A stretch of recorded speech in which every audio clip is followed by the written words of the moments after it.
Good morning students.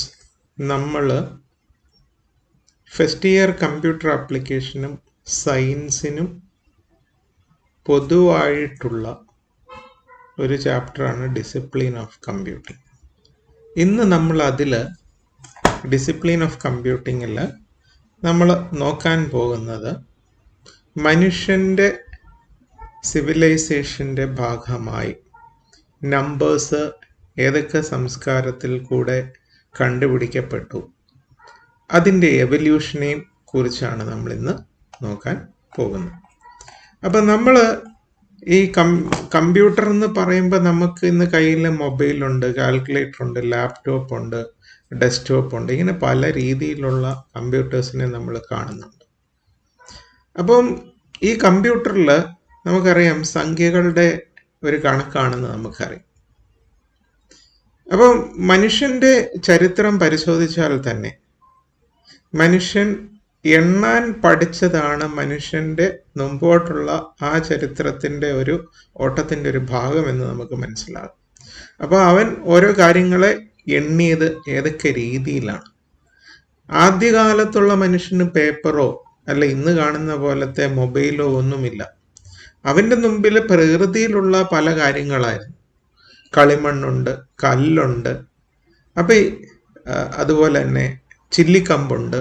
ഇതൊക്കെ വെച്ചാണ് അവൻ അന്ന് ആ കാലങ്ങളിൽ കൂടെ എണ്ണുവാൻ പഠിച്ചത്. അപ്പം നമുക്ക് ഒരു ചെറിയ ഒരു ഇൻട്രഡക്ഷൻ ആണ് ഞാൻ ഇതിൽ കൂടെ ഉദ്ദേശിക്കുന്നത്. അപ്പം നമ്പർ സിസ്റ്റത്തിൻ്റെ ഒരു ക്രോണോലോജിക്കൽ ഡെവലപ്മെൻറ്റ് ആണ് ഞാനിന്ന് നിങ്ങളുമായിട്ട് ഒരു ആശയം പങ്കുവെക്കുവാൻ ആഗ്രഹിക്കാം.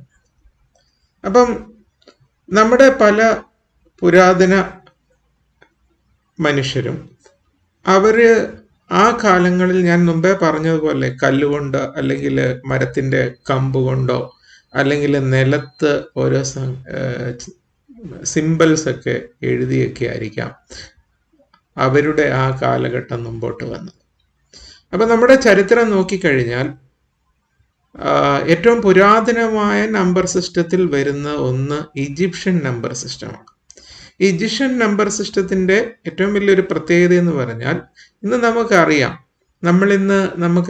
1, 2, 3 അങ്ങനെയുള്ള സംഖ്യകൾ, 0 തൊട്ട് 9 വരെയുള്ള സംഖ്യകൾ, അതിന് നമ്മൾ ഡെസിമൽ നമ്പർ സിസ്റ്റം എന്ന് പറയും. അപ്പം ഈജിപ്ഷ്യൻ നമ്പർ സിസ്റ്റത്തിൻ്റെയും ബേസ് 10 ആയിരുന്നു, അല്ലെങ്കിൽ 10 സിമ്പിൾസ് വെച്ചാണ് 1 തൊട്ട് 9 വരെയുള്ള സംഖ്യകളെ അവർ റെപ്രസെന്റ് ചെയ്തെന്ന് പറയും. അപ്പം നമ്മൾ അവരുടെ ആ സിമ്പിൾസിനെ നമ്മൾ പറയുന്ന പേര് ഹീറോഗ്ലിഫ്സ് എന്നാണ് നമ്മൾ പറയുന്നത്. അപ്പം ഏതൊക്കെ സിമ്പിൾസ് ആണ് അവർ ഉപയോഗിച്ചിരുന്നത് നമുക്കൊന്ന് നോക്കാം. അപ്പം 1-ന് 1 വര, 2-ന് 2 വര, 3-ന് 3 വര, ഇങ്ങനെ 9 വരെയുള്ള സംഖ്യകൾക്ക് വരകൾ കൊണ്ടാണ് അവർ റെപ്രസെന്റ് ചെയ്തത്. 10, 20, 30 ഒരു നുകം പോലെയുള്ള, അതായത് നമ്മൾക്കറിയാം ഒരു മൃഗത്തെ നമ്മൾ നിയന്ത്രിക്കാൻ ഉപയോഗിക്കുന്ന ഒരു ഡിവൈസാണ് ഹോബിൾ എന്ന് പറയുന്നത്. അപ്പം അതുപോലെയുള്ള അവരുടെ ആ നടപ്പിനെ നിയന്ത്രിക്കുന്ന ഒരു ഡിവൈസാണ് ഹോബിൾ. അപ്പോൾ ഒരു ഹോബിള് 10-നെ കാണിക്കുന്നു, 2 ഹോബിൾ, നുകം എന്ന് വേണമെങ്കിൽ നമുക്ക് അതിനെ പറയാം മലയാളത്തിൽ, പക്ഷെ അത് കറക്റ്റ് വേർഡിങ് അല്ല. നമ്മൾ തടവ് പുള്ളികൾ പഴയ സിനിമയിലൊക്കെ കാണുമ്പോൾ കണ്ടിട്ടുണ്ട്, ചങ്ങല കാലിലിട്ടേക്കുന്നത്, അവരുടെ നടപ്പിനെ നിയന്ത്രിക്കുക. അപ്പം അതുപോലെ ഒരു ഡിവൈസാണ് ഈ ഹോബിൾ എന്ന് പറയുന്നത്. അപ്പം 10-ന് 1 ഹോബിള്, 20-ന് 2, 30-ന് 3 ഹോബിള്, ആ രീതിയിലാണ് റെപ്രസെന്റ് ചെയ്തത്. പിന്നെ 100, 200-നൊക്കെ ഒരു കയറിൻ്റെ ഒരു കഷ്ണമാണ്. അപ്പം 200-ആണ് 2 കയറിൻ്റെ കഷ്ണം. പിന്നെ 1000, 2000 അതിനൊക്കെയാണ് ലോട്ടസ് പ്ലാന്റ് വെച്ചാണ് കാണിക്കുന്നത്. പിന്നെ 10,000, 20,000-ന് ഒരു വിരൽ വെച്ചാണ് കാണിച്ചുകൊണ്ടിരുന്നത്. അതുപോലെ തന്നെ 1,00,000, 2,00,000-ന് നമ്മുടെ ഫ്രോഗ് അല്ലെങ്കിൽ തവള അല്ലെങ്കിൽ വെച്ചാണ് കാണിച്ചുകൊണ്ടിരുന്നത്. പിന്നെ ഒരു കൈ ഉയർത്തി നിൽക്കുന്ന ദേവന്റെ രൂപം, അത് 1,00,000. അപ്പോൾ 2 ദേവന്മാരുണ്ടെങ്കിൽ 2,00,000. അപ്പോൾ ഞാനിവിടെ ഒരു ചെറിയ ഒരു പടം ഇവിടെ കാണിച്ചിട്ടുണ്ട്, 3244. അപ്പം നമുക്കിവിടെ കാണാൻ പറ്റും, ഈ ഒരു പടം നോക്കിക്കഴിഞ്ഞാൽ, ഈ ഒരു പടത്തിൻ്റെ ആ രീതിയിൽ നോക്കിക്കഴിഞ്ഞാൽ 3നെ നമ്മൾ 3000 ആണ് വരുന്നത്. അപ്പം 3 ലോട്ടസ് പ്ലാന്റ് വരും. 200, 200ന് 2 കയറിൻ്റെ കഷ്ണം, 44, 44ന് 40ന് 4 ഹോബിള് വരും, പിന്നെ 4ന് 4 വര. അപ്പം ആ രീതിയിലാണ് ഈ റെപ്രസെൻറ്റേഷൻ വന്നേക്കുന്നത്. ഇനി നമുക്ക് അടുത്തതായിട്ട് നോക്കാനുള്ളത് സുമേറിയൻ അല്ലെങ്കിൽ ബാബിലോണിയൻ നമ്പർ സിസ്റ്റം എന്ന് പറയുന്നതാണ്. അപ്പൊ സുമേറിയൻ അല്ലെങ്കിൽ ബാബിലോണിയൻ നമ്പർ സിസ്റ്റത്തിന്റെ ഈ സംഖ്യകളെ എഴുതിക്കൊണ്ടിരുന്ന ഒരു പടമാണ് ഈ നിങ്ങൾ കാണുന്നത്. അതായത് ഒരു വര, ഒരു ടി പോലെ ഒരു ഇതാണ്, 2 ടി, 3ന് 3 ടി, ആ രീതിയിലുള്ള സിമ്പിൾസ് ആണ് അവർ ഉപയോഗിച്ചുകൊണ്ടിരുന്നത്. അപ്പൊ ഈ സുമേറിയൻ അല്ലെങ്കിൽ ബാബിലോൺ നമ്പർ സിസ്റ്റത്തിന്റെ ഒരു പ്രത്യേകത അതിന്റെ ബേസ് 60 ആയിരുന്നു എന്നുള്ളതാണ്. അപ്പൊ നമ്മുടെ 2 കൈകളാണുള്ളത്. അപ്പൊ ഇവിടെ നമ്മൾ നക്കിൾസ് എന്ന് പറയും. നക്കിൾസ് എന്ന് പറയുന്ന ഈ ഓരോ ഇതിനെയാണ് നക്കിൾസ് എന്ന് പറയുന്നത്. 1, 2, 3, 4, 5, 6, 7, 8, 9, 10, 11, 12. അപ്പൊ 12 നക്കിൾസ്, ഇവിടെ 5. അപ്പൊ 12, 5 ഗുണം 5, അപ്പൊ 60. ആ രീതിയിലായിരിക്കാം അവരന്ന് കണ്ടുപിടിച്ചത്. അങ്ങനെയാണ് നമ്മുടെ മാത്തമാറ്റീഷ്യൻസ് പറയുന്നത്. സുമേറിയൻ അല്ലെങ്കിൽ ബാബിലോണിയൻ നമ്പർ സിസ്റ്റത്തിന്റെ ഇത് ഈ ഒരു ഇതിന്റെ എടുക്കുന്നില്ല, തള്ളവരിൽ എടുക്കുന്നില്ല, ബാക്കിയുള്ളതിന്റെ നക്കിൾസ് 1, 2, 3, 4, 5, 6, 7, 8, 9, 10, 11, 12, ഈ 5 വിരൽ. അപ്പം 12 ഗുണം 5 60. അങ്ങനെയാണ് 60 ആയെന്നാണ് പറയുന്നത്. അപ്പം അവര്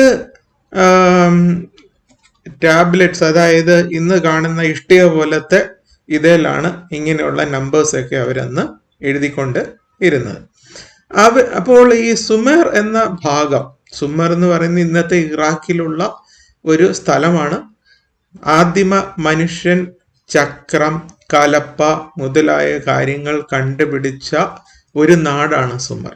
അപ്പം മനുഷ്യരാശിയുടെ തൊട്ടിൽ എന്ന് വേണമെങ്കിൽ പറയാം, ക്രാഡിൽ ഓഫ് ഹ്യൂമൻ സിവിലൈസേഷൻ ആണ് സുമർ എന്ന് അറിയപ്പെടുന്നത്.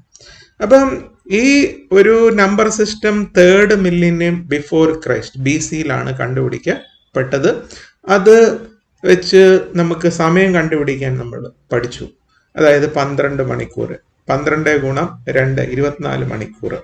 അതുപോലെ തന്നെ 60 സെക്കൻഡ് 1 മിനിറ്റ്, 60 മിനിറ്റ് 1 മണിക്കൂർ. അതുപോലെ 60 ഗുണം 6, ഒരു സർക്കിള് 360 ഡിഗ്രി. അപ്പൊ ഇങ്ങനെയുള്ള കാര്യങ്ങളൊക്കെ ബാബിലോണിയൻസ് ആ കാലത്ത് കണ്ടുപിടിച്ചതാണ്. നമ്മൾ ഇന്നും മാത്സിൽ ഈ കാര്യങ്ങൾ തന്നെയാണ് ഉപയോഗിക്കുന്നത്. 12 മാസം അല്ലെങ്കിൽ 12 ഇഞ്ച്, ഇങ്ങനെയുള്ള ആ കണക്കുകളൊക്കെ ഹിസ്റ്റോറിക്കലായിട്ട് ബാബിലോണിയൻസ് കണ്ടുപിടിച്ചതാണ്. അപ്പൊ അവരുടെ ആ നമ്പർ സിസ്റ്റത്തിൽ കൂടെ നമ്മൾ മുമ്പോട്ട് വന്നു. അവരുടെ ബേസ് 60 ആയിരുന്നു. ആ ബേസ് വന്നതാണ് ഞാനിപ്പോൾ കാണിച്ചു തന്നത്. ഇനി നമുക്ക് അടുത്തതായിട്ട് നമുക്ക് പഠിക്കാനുള്ള നമ്പർ സിസ്റ്റം എന്ന് പറയുന്നത് ചൈനീസ് നമ്പർ സിസ്റ്റമാണ്.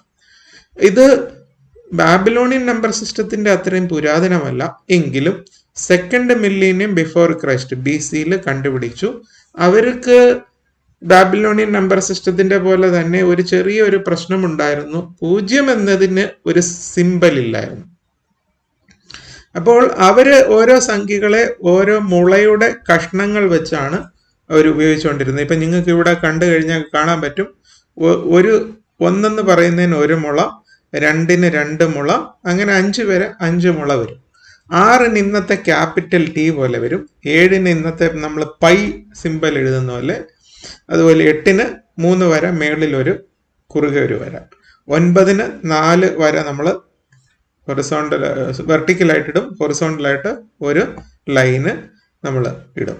അപ്പം 924 എഴുതുവാണെങ്കിൽ 9 2ന് ഈക്വൽസ് പോലെ എഴുതും. കാരണം അല്ലെങ്കിൽ സംഖ്യകൾ തിരിച്ചറിയാൻ വേണ്ടിയാണ് അവരങ്ങനെ ഒരു സ്ലീപ്പിംഗ് ലൈൻ പോലെ കൊടുത്തേക്കുന്നത്. 2 സ്ലീപ്പിംഗ് ലൈന്, അതുപോലെ തന്നെ സ്റ്റാൻഡിങ് ലൈന് 4. അപ്പം 9 to 4 ഈ രീതിയിലാണ് അപ്പം കൊടുത്തോണ്ടിരുന്നത്. അപ്പൊ ഈ സംഖ്യകൾക്ക് ഉള്ള അവരുടെ ആ കൂട്ടുന്ന സംഖ്യകളുടെ ഒരു പ്രശ്നം എന്താണെന്ന് പറഞ്ഞാൽ 0. അപ്പോൾ ഈ നമ്പർ സിസ്റ്റത്തിന് ചില ലിമിറ്റ് ഒക്കെ ഉണ്ടായിരുന്നു. ഓക്കെ, അപ്പം ഇത് കഴിഞ്ഞ് മനുഷ്യരാശിയുടെ ആ ഇത് നോക്കിക്കഴിഞ്ഞാൽ അടുത്ത ഒരു മുമ്പോട്ട് വരുമ്പോൾ നമ്മൾ കാണുന്ന നമ്പർ സിസ്റ്റം ഗ്രീക്ക് അല്ലെങ്കിൽ അയോണിക്, അതും അല്ലെങ്കിൽ അലക്സാൻഡ്രിയൻ നമ്പർ സിസ്റ്റം എന്ന് പറയുന്നതാണ്. അപ്പം ഇതിനു മുമ്പ് തന്നെ ഗ്രീക്കുകാർക്ക് വേറൊരു നമ്പർ സിസ്റ്റം ഉണ്ടായിരുന്നു, ആറ്റിക് അല്ലെങ്കിൽ ഹെറോഡേനിക് നമ്പർ സിസ്റ്റം എന്ന് പറയുന്ന ഒരു നമ്പർ സിസ്റ്റം ഉണ്ടായിരുന്നു. ഈ പുതിയ അയോണിക് നമ്പർ സിസ്റ്റം എന്ന് പറഞ്ഞത് ഏകദേശം 100 BC ഗ്രീസിൽ വന്നത്. 50 AD ഒക്കെ ആയപ്പോൾ പഴയ നമ്പർ സിസ്റ്റം പൂർണ്ണമായിട്ട് ഉപയോഗത്തിൽ നിന്ന് മാഞ്ഞുപോയി. അയോണിക് നമ്പർ സിസ്റ്റമാണ് ഉപയോഗിച്ചുകൊണ്ടിരുന്നത്. അപ്പം ഗ്രീക്ക് ആൽഫബറ്റ്സ് എന്ന് പറഞ്ഞു കഴിഞ്ഞാൽ നമ്മുടെ ഇംഗ്ലീഷ് ആൽഫബറ്റ്സിനോട് തുല്യമാണ്. ഏകദേശം ആൽഫ, ബീറ്റ, ഗാമ, ഡെൽറ്റ ആ രീതിയിൽ 24 അക്ഷരങ്ങളാണ് ഉള്ളത്. ആ 24 അക്ഷരങ്ങളും അതുകൂടാതെ 3 സിംബലുകളുമാണ് അവര് ഈ നമ്പേഴ്സിനെ റെപ്രസെന്റ് ചെയ്യാൻ ഉപയോഗിച്ചുകൊണ്ടിരുന്നത്. ഇപ്പം നമുക്ക് ഈ ഒരു ഇത് നോക്കിക്കഴിഞ്ഞാൽ 1 alpha, 2 beta, 3 gamma, 4 delta, 5 epsilon, 6 ഡിഗാമ എന്ന് പറയുന്ന ഒരു സിമ്പൽ. അത് അവരുടെ ആൽഫബറ്റ് അല്ല. അങ്ങനെ 7 സീറ്റ, 8 ഈറ്റ, 9 തീറ്റ, 10 വരുമ്പോൾ അയോട്ട, 20 കാപ്പ, ലാംഡ ആ രീതിയിൽ. 90 വരുമ്പോൾ വീണ്ടും ഒരു സിമ്പലാണ്, കോപ്പ എന്ന് പറയുന്ന ഒരു സിമ്പലാണ് വരുന്നത്. പിന്നെ അതുപോലെ 100 റോ, 200 സിഗ്മ അങ്ങനെ വരും. 900 വീണ്ടും ഒരു സിമ്പലാണ് സാംപി എന്ന് പറയുന്ന ഒരിത്. അപ്പൊ നമുക്ക് 12 എന്ന് പറയുന്ന ഒരു നമ്പർ എഴുതണമെങ്കിൽ ഇവിടെ നമുക്ക് നോക്കാം 12. അപ്പൊ 1 ആൽഫ, 2 ബീറ്റ. അപ്പൊ ബീറ്റ ആൽഫ എന്നാണ് 12 എഴുതുന്നത്. ഇപ്പൊ 21 എഴുതണമെങ്കിൽ 20 കാപ്പായാണ്. അപ്പൊ 20 + 1. അപ്പൊ കാപ്പായും ആൽഫായും കൂടെ ഒരുമിച്ച് എഴുതും. ഇനി 247 എന്ന് പറയുമ്പോൾ 200 സിഗ്മയാണ്, 40 മ്യൂ ആണ്.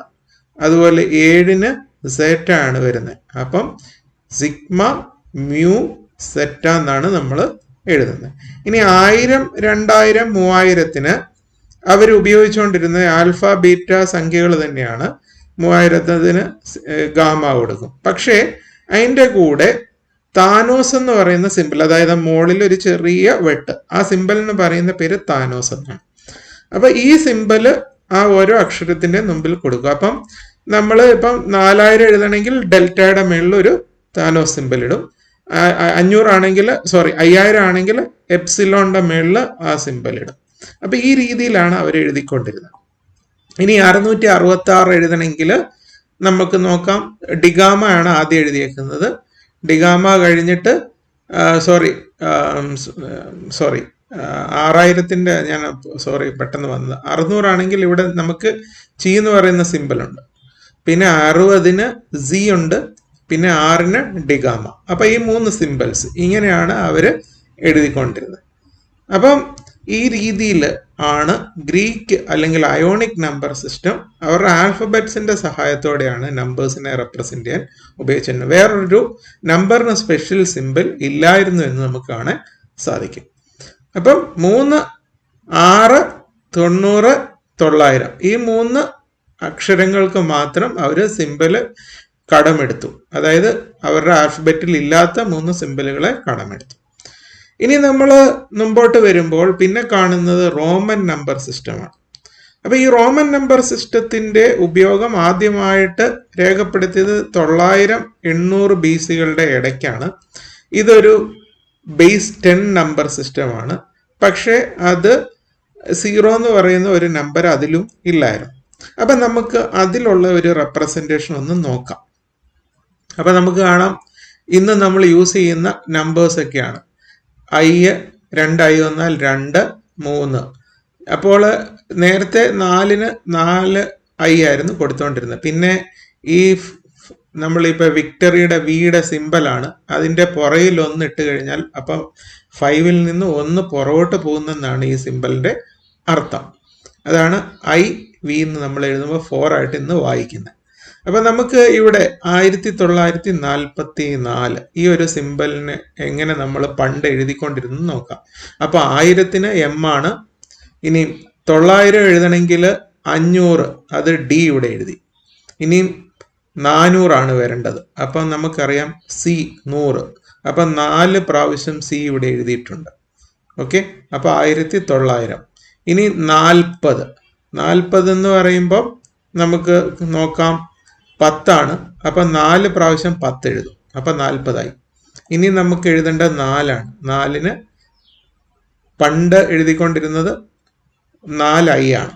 അപ്പൊ ഈ രീതിയിലാണ് എഴുതിക്കൊണ്ടിരുന്നത്. പിന്നീട് അത് അത്രയും വലുതായിട്ട് എഴുതുന്നത് ബുദ്ധിമുട്ടാണെന്ന് കണ്ടു കഴിഞ്ഞപ്പോൾ അവരതിനെ കുറച്ചൊന്ന് ലോപിച്ചു.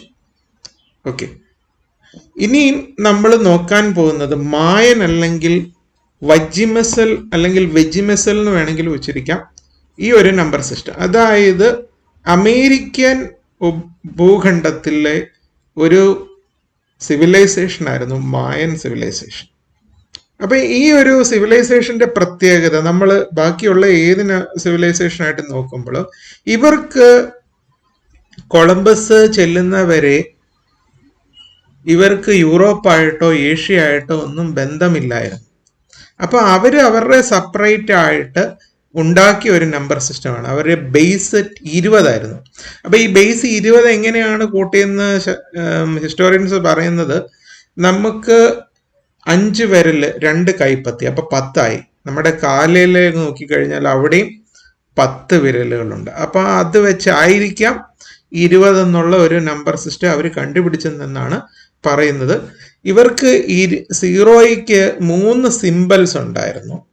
ഒന്നെങ്കിൽ ഒരു ഷെല്ല്, അല്ലെങ്കിൽ ഒരു ഡോട്ട്, അല്ലെങ്കിൽ ഒരു ആ രീതിയിലൊക്കെയാണ് അവർ സിംബൽസ് 0യ്ക്ക് ഡെവലപ്പ് ചെയ്തിട്ടുണ്ടായിരുന്നു.